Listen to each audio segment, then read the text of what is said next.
Kena ergaati xumurame haala kanaanii inxaafinis deebi'ee wanti hundumtuu sa'aatii akka kanatti deebi'ee jira. Manni dura mana qarame sun jechuudha.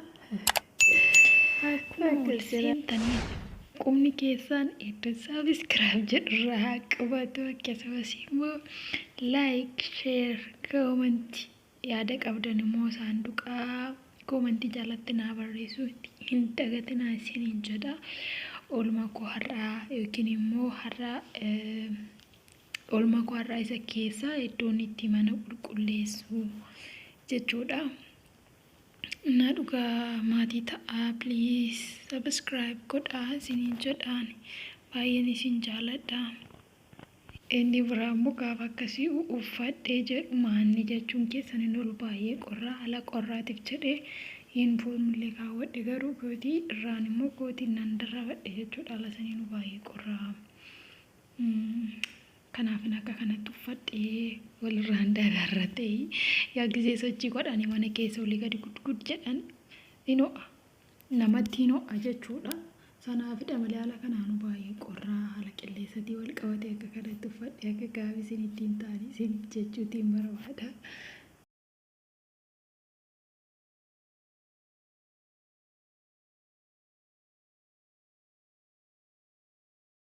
Faraarri kumsi waaqayyo isiniif haa baay'atu bakkuma jirtanitti baga nagaa fayyaa keessan taatan jecha mana kanaaf subscribe gochuun maatii tahaa akkasumas immoo like, share, commenting gochuun jajjabeessaa isiniin jedha.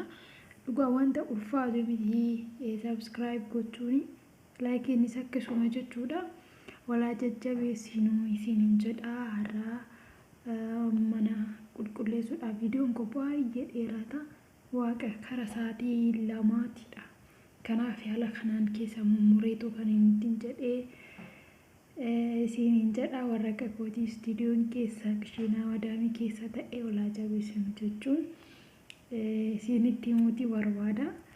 Dhugaa guddaan isin jaaladha. Gara fuulduraatti illee wantoota baay'ee walii wajjiniin turtii bareedaa akka qabaannu abdiin qaba. Kanaaf isa ta'uudhaaf immoo isin subscribe gochuun maatii tahaa Omaa wanta fageenya deemanii fidan miti subscribe isiniin jedha dhugaa.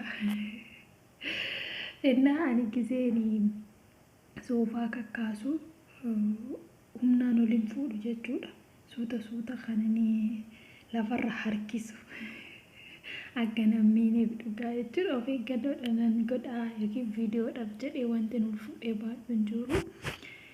Suuta lafarra harkisuudhaani. Innaa keessanidha yeroo biraa wantoota biraa bal'aa akka viidiyoo fi sagaleen koo walii wajjin deemutti isin hojjechuutiin danda'ama. Garuu sagaleen baay'ee viidiyoon koo baay'ee dheeraadha. Baay'ee tokko jechuudha. Keessaa kutee gimmaashaatii waan jedhee irra hin qabamu. Innaa keessanidha garuu iddoo kanatti wanti isinitti himu minxaafi kun karaa nuni akka mana keenyaatti karaa isa jala kara lafatti gadaanuudhaan kan uffuriin godhamu malee gubbaa isaarra ni miti jechuudha. Irra caalaan akkuma sanittidha. Kara lafatti gadaanu saniin uffurii yookiin immoo gabraa awwaara irraa kan kaasu jechuudha. Gaarii miti jetti madaamiin kooyi. Inni akka kana isiniin jedha. Mee akkamittiin dhaqabaltu akkamittiin simattu yuutuubara fireeshii dhugaa dubbachuuf koofaaniitu bidhaan yeroo dheeraa waggaa 5 ol kan hin ta'u itti fayyadamaa ture. Karaa sanii namaan subscribe godha hin jedhu garuu immoo namni subscribe godhe karaa sanii maamlataa jira. Inni sun anaa iimeeliin kan koo warri jalqabaa akkuma yuutuubii naa bananii itti dhiifama maatiin natti seenanii jiru. Isaantu banee iimeelii isaa waan dagatameefidha jechuudha. Inni sun isarratti hojjechuutii hin danda'u. Garuu viidiyoo yoo argaan irratti galakkisuu dhiisee waggaa 2 akkas ta'eera. Garuu namni achiin subscribe godhaa. Ammallee ittumaan fayyadama garuu akka dhuunfatti itti hojjechuuf waan naaf hin taanedha. Kanaaf asii subscribe naa godhaa. Anillee subscribe isinii godhaa. Warreen osoo subscribe hin godhin karaa bilbilli kanaan haaraa waan ta'eef subscribe isinii godha jechuudha. Isiniif illee karaa saniin immoo namoota hedduudha kan daawwadhu. Innaa keessan isiniin jedha. baay'een isiin jaaladha, baay'een isiin kaabajaa.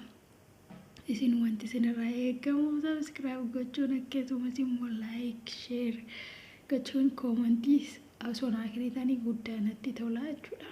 Baay'een isiin jaaladha ammallee irra deddeebi'ee jechuudha. Kanaafuu wanta gatii baasifamu miti subscribe gochuun, like gochuun, share gochuun wanti namarraa hir'atu hin jiru. Wal jajjabeessuun jechuudha, wal jajjabeessuun isiniin jedha. Kanaaf guddaa galatooma naaf jiraadha isiniin jechuudha.